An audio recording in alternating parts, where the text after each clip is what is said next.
All right, good afternoon. First of all, thank you for sticking around to the afternoon of the final day of the World Nuclear Exhibition. We appreciate your time. My name is Dan Schreiner, and I'm the Nuclear Product Manager for Reuter-Stokes. My name's Lou Wetzel. I'm with Paragon Energy Solutions. I'm the Business Development Manager for Digital INC Solutions. And today we're going to be talking about neutron flux monitoring and solutions for the modern nuclear market.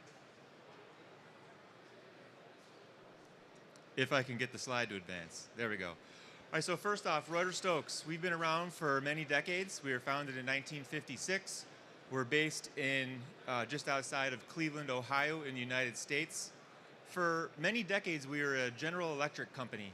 So we have a broad range of sensors and fission chambers that are installed in the global boiling water reactor fleet. And most recently, you maybe have seen the announcement, we're going to be acquired by the Crane Company, effective in January of 2026. So we're pretty excited about this new opportunity with Crane. And then as a longtime nuclear supplier, we have all of the certifications you would expect of a nuclear safety-related supply chain. So we like to think of ourselves as harsh environment sensor experts. So we really focus on technologies across our 4 different product lines that work in high radiation, whether that's neutron flux or gamma flux, high temperature, high shock and vibration type environments.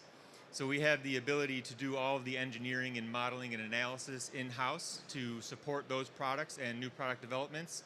And also we do all of our own manufacturing in-house. And it's kind of unique within a large company like a Baker Hughes, where we currently are, where you would have engineering in one location, manufacturing maybe even in a different country.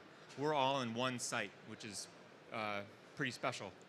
And we focus on ceramic to metal seals, brazing, hermetic sealing, precision welding, and gas purification, uranium electroplating, all the things you would expect from a radiation detector supplier.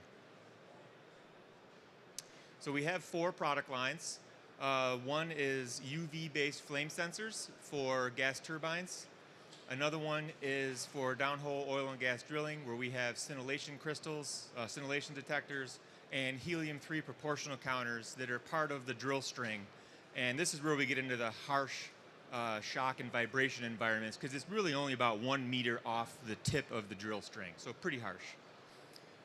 Radiation monitoring is kind of the heritage of Reuter-Stokes. So these are primarily helium-3 and boron-10 line tubes that are used for homeland defense and large science type applications with position-sensitive detectors. And then finally is our nuclear product line. So it's the biggest. It usually encompasses a little bit over half of our total volume for the year. And traditionally, as being a GE company for so long, our focus has traditionally been on the in-core detectors. So local power range monitors, wide range detectors, intermediate and source range monitors. And we've expanded in the last several years to have more market presence and focus on pressurized water reactors and small modular reactors. So we have traditionally sold X-core detectors through the Gamma Metrics neutron flux system to the PWR fleet, and we've been able to leverage that to expand further into that market and into SMRs, both with fission chambers, B10 line proportional counters, and ionization chambers. So the Thermo Fisher Gamma Metrics aspect is where the partnership with Reuter-Stokes comes in, and Paragon adding the electronics portion of it. A little quick overview for Paragon for people who don't know us. We're in Fort Worth, Texas. That's where we're headquartered. We're 300 growing fast plus employees. 100 million plus in revenue, mid-market, in the business for 25 years. Most everything we do is safety related. I mean, we're a full NQA1 program, Appendix B system, for all our electronics and all our supply, including our RPS systems. That's some of our core business. We not only are qualified to that level, we also do standard new pick audits, similar to all the utilities in the states, that they get new pick audited every other year. We do too, so we adhere to the same safety standards that the utilities in the United States do. And we're lucky enough now with the HIPS product line, as you see at the end, which stands for Highly Integrated Protection System. We are enjoying a lot of the SMR advanced reactor builds. We're the leader for the safety or primary sets, including integrating with the neutron flux monitoring system with the detectors out there for radiation detection, X-core detection. We're basically detector agnostic. Our electronics can use all the detectors on the market, but our Thermo Fisher Gamma Metrics partnership is where the Reuter-Stokes comes in. So in January of 2023, it was actually in December of 2022, but first of the year 2023, we officially acquired all of the intellectual property for the Thermo Fisher Gamma Metric systems. So all the PWR systems out there, especially all the post-accident monitoring systems or the RegGuide 197 systems, are all our technology. We're supporting that as the OEM. We have, an unlimited or long-term license for all of the intellectual property, and we're also now, because we have that intellectual property, redefining it for the advanced reactor SMR market, and we'll go into a little bit of that, right? But it will all integrate with the detectors on the market and integrate with our reactor protection system. So this agreement, we support it as the OEM. All past products were either remanufacturing or re-engineering these products so you can have slide-in drawers. Anybody with a Thermo Fisher Gamma Metrics installation is really supported by us globally. It's basically our installation now, and we're doing a complete like-for-like, drawer-for-drawer replacement or upgrades to all those. So, and part of that is there's a lot of these systems out there worldwide. There's a lot of these systems that's standardized on a Thermo Fisher Gamma Metrics type of solution. 130 of them worldwide, 40 years in the market.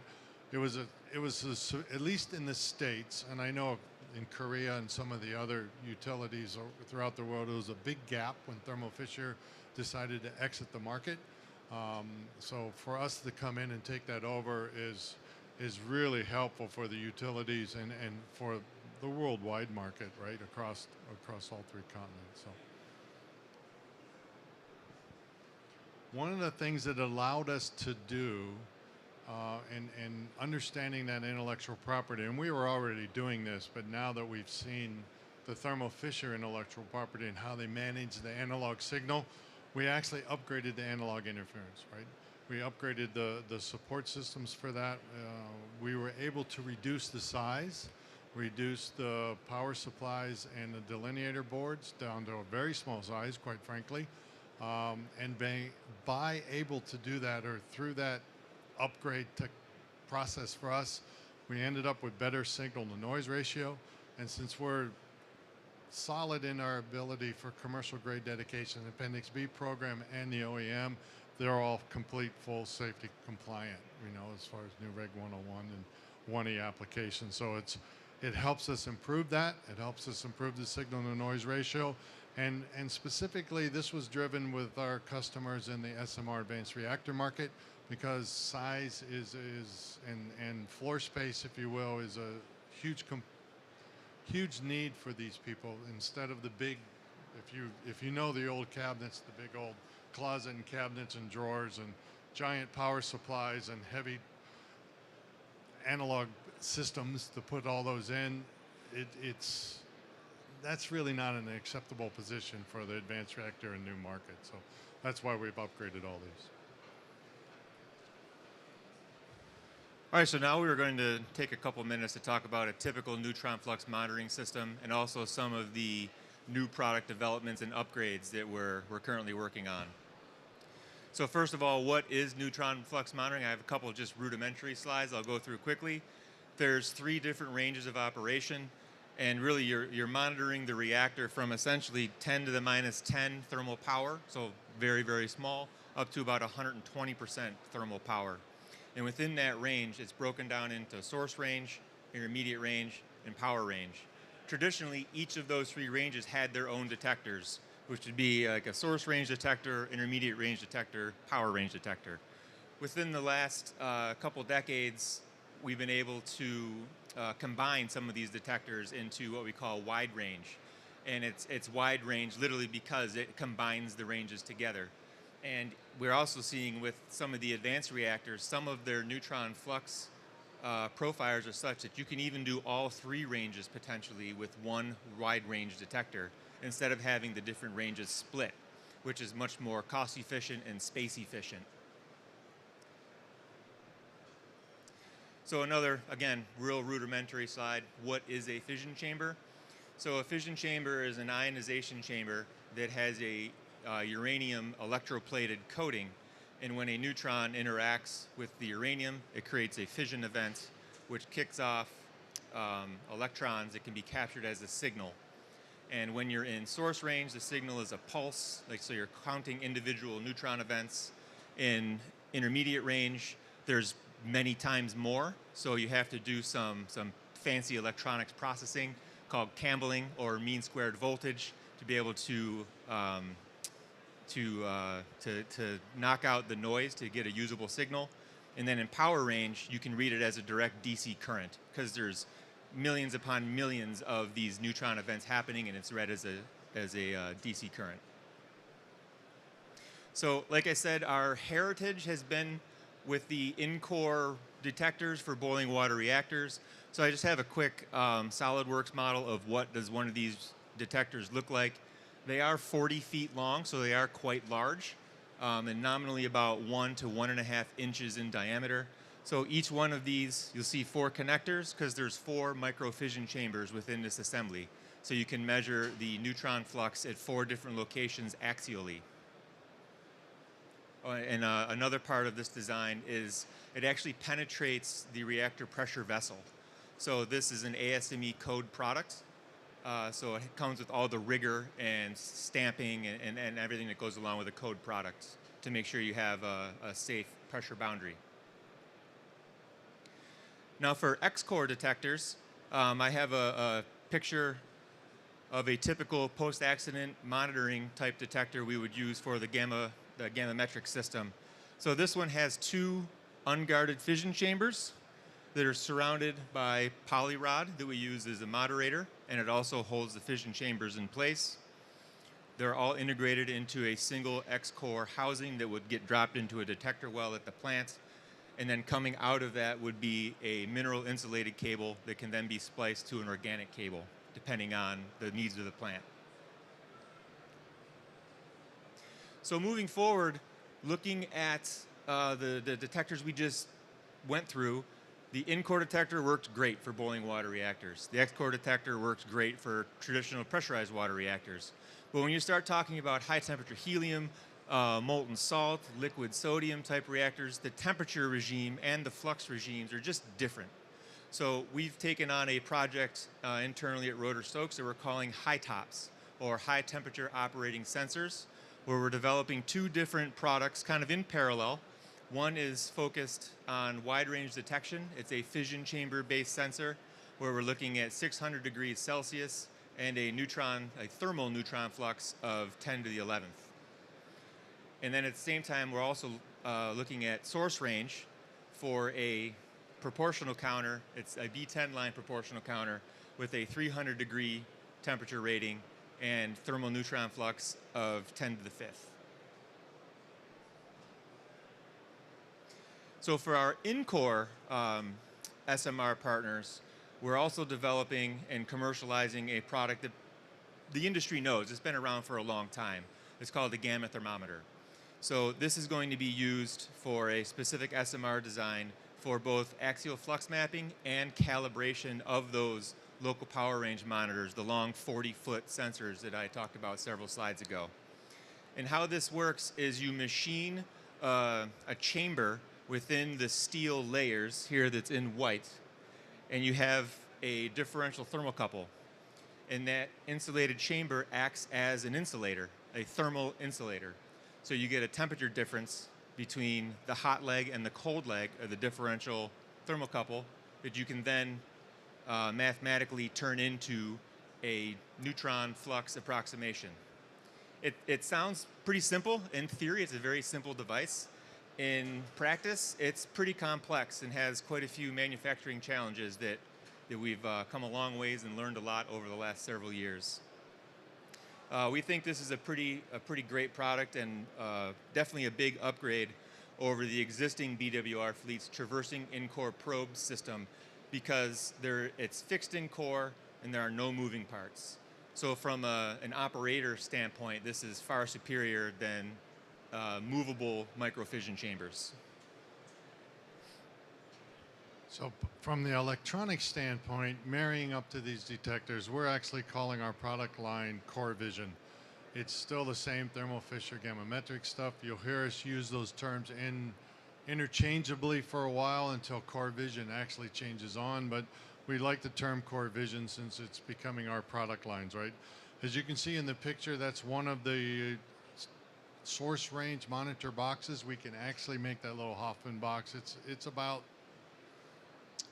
16 by 18 by 6 inches deep.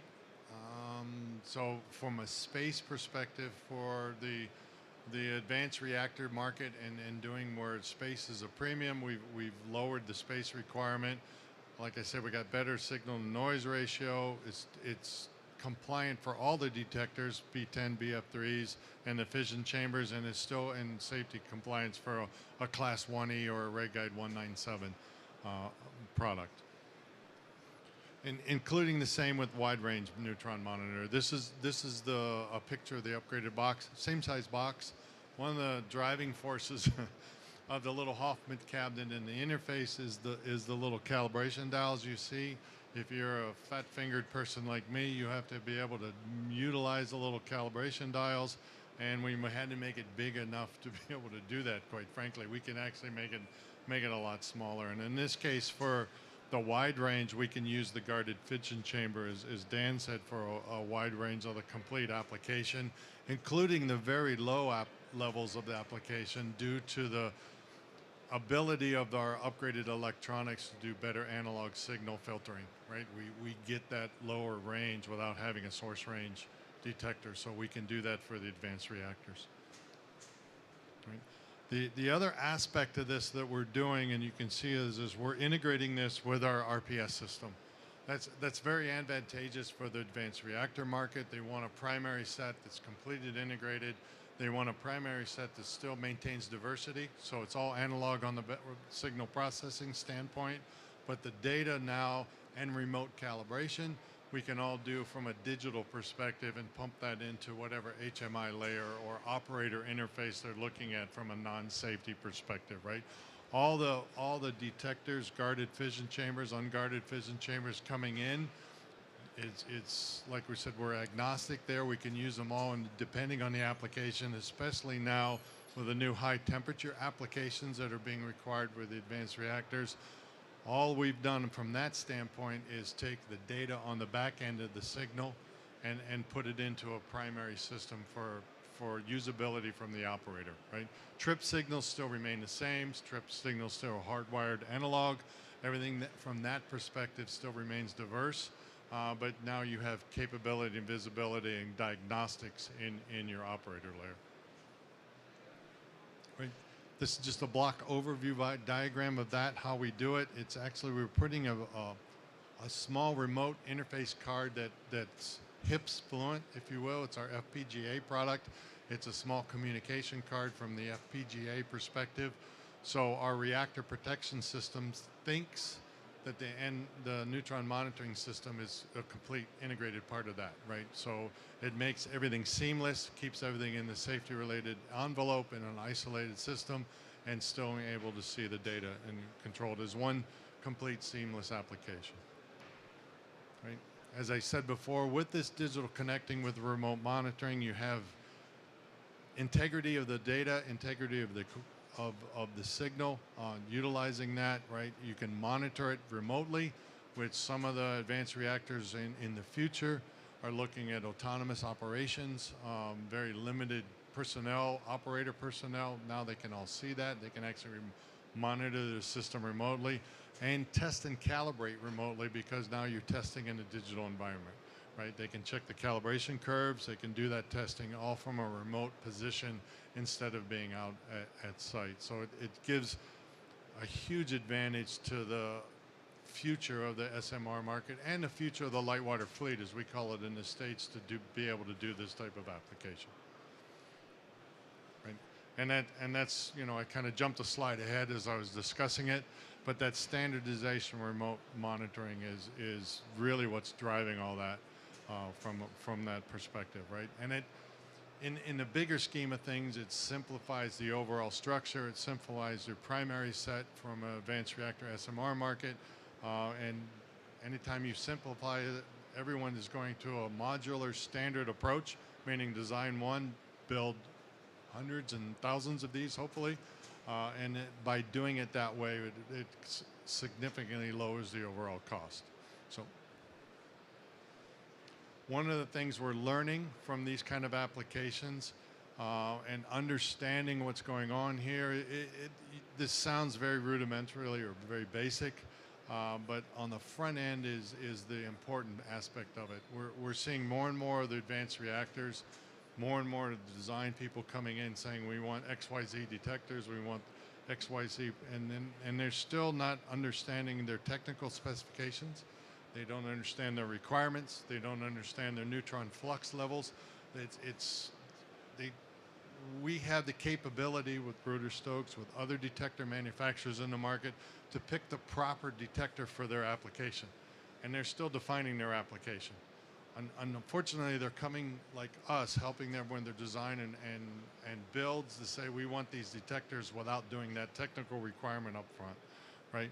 And now once that's done, the other thing you're talking about is these systems are 1E safety systems, so they have to be traced. They have to be part of the requirements phase. It has to go through the complete design phase, trace configuration capability on the front end, right? So the safety system is verified and taken into consideration. It's not a balance the plan or open platform where you can just pick and choose and change things. You have to go through the requirements phase on the front end and trace it all the way through to the application and verify on the back end. And sometimes that is being overlooked because some of these guys are new and they haven't got to that maturity level yet, quite frankly, as like the light water fleet. So we have 2 slides on lessons learned. And honestly, a lot of these lessons we've learned together working through these different projects, both on the PWR side and on the SMR side.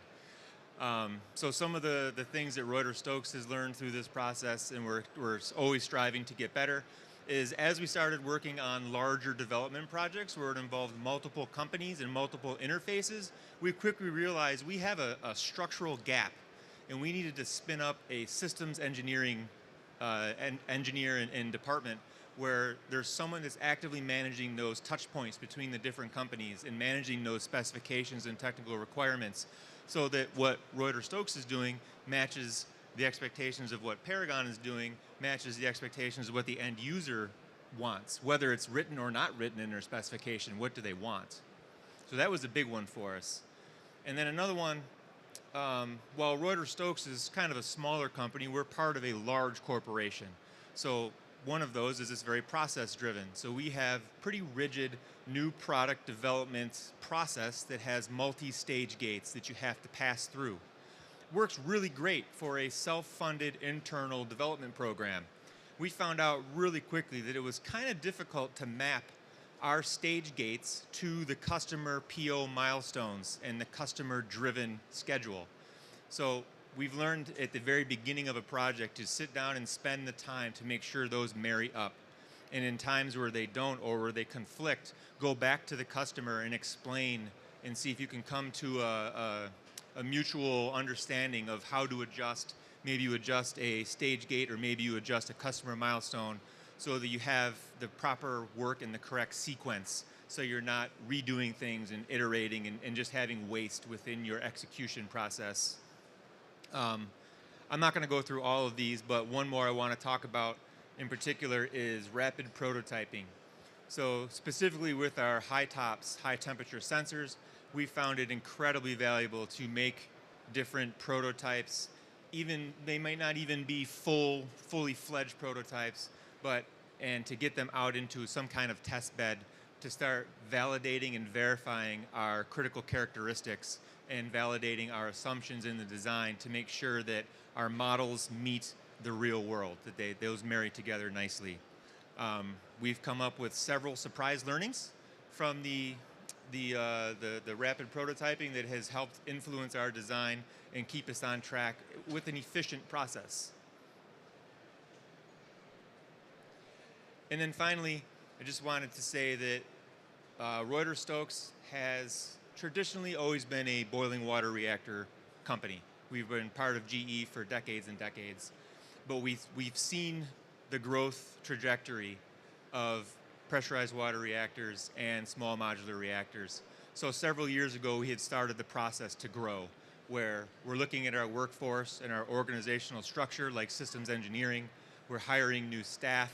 We're making sure that our supply chain is ready for this increased volume of work we're expecting, whether that's through onboarding new suppliers or working through long-term agreements to give our supply base volume certainty, and then even up through building capacity. Do we have enough physical floor space to manufacture all of these detectors?